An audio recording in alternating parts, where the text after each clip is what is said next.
వేల సంవత్సరాల క్రితం మనుషులు ప్రకృతితో కలిసి జీవించేవారు. వేటాడి పండ్లు సేకరించి గూడెల్లో నివసించేవారు.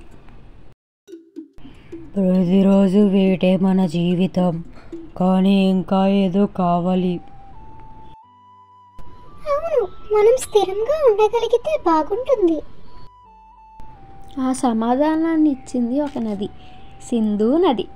ఆమె నీరు, జీవం, పంటలు, ఆశ ఇచ్చింది.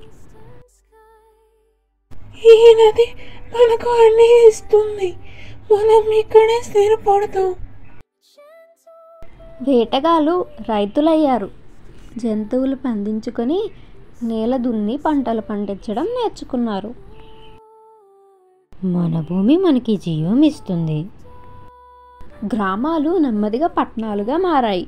హర్రప్ప మరియు మొహంజోదారో ప్రసిద్ధి చెందాయి.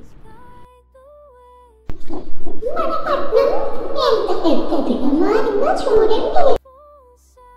ప్రతి ఇంట్లో బావులు, ప్రతి వీధిలో కాలువలు, పరిశుభ్రతకు ముద్ర. ఇక్కడ నీరు ఎక్కడా కొరత లేదు, అందరికీ అందుబాటులో ఉంది. సింధు ప్రజలు కళలో, వాణిజ్యంలో నైపుణ్యం సాధించారు. బంగారం, వెండి, రాగితో ఆభరణాలు, మట్టితో బొమ్మలు. చూడండి, ఇది మన కొత్త ముద్ర, మన నగరానికి చిహ్నం. ఆ ముద్రలపై విచిత్రమైన అక్షరాలు. ఇవే సింధు లిపి. ఇంతకీ రహస్యం. ఇప్పటికీ కూడా అది రహస్యంగానే ఉంది. ఇది ఎవరికీ అర్థం కానిది, అంతు చిక్కనిది. వారి జీవితం సమానత్వంతో, శాంతితో నిండింది. సహకారం మాత్రమే ఉంది. మనమందరం కలిసి ఉంటే మన పట్టణం ఎప్పటికీ బలంగా ఉంటుంది. కాలం మారింది.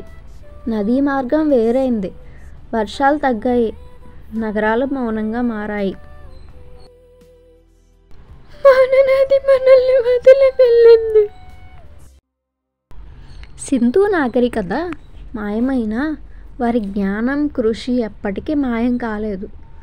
ప్రకృతితో సఖ్యతగా జీవిస్తే మనం అద్భుతమైన ప్రపంచాన్ని సృష్టించవచ్చు. ఇండస్ వ్యాలీ సివిలైజేషన్ ఇది మనిషి నాగరికత వైపు వేసిన మొదటి గొప్ప అడుగు.